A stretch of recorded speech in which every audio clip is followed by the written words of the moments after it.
కరెక్టే అనిపిస్తుంది. నువ్వు చేసిన అతి పెద్ద తప్పు ఆ అమ్మాయిని ప్రేమించటం. తన చుట్టూ తిరిగి ఇప్పటికి 5 సార్లు ఫెయిల్ అయ్యావు.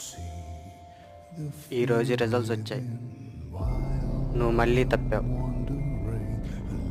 నువ్వు బాగా చదివి కలెక్టర్ డాక్టర్ అవుతావని అక్కడ మీ అమ్మ నాన్న రాత్రి పగలు కష్టపడుతుంటే నువ్వేమో ఇక్కడ గాలికి తిరుగుతున్నావు.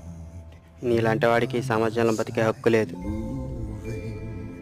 I'm gently moving, and I am watching. I can taste the fears inside me.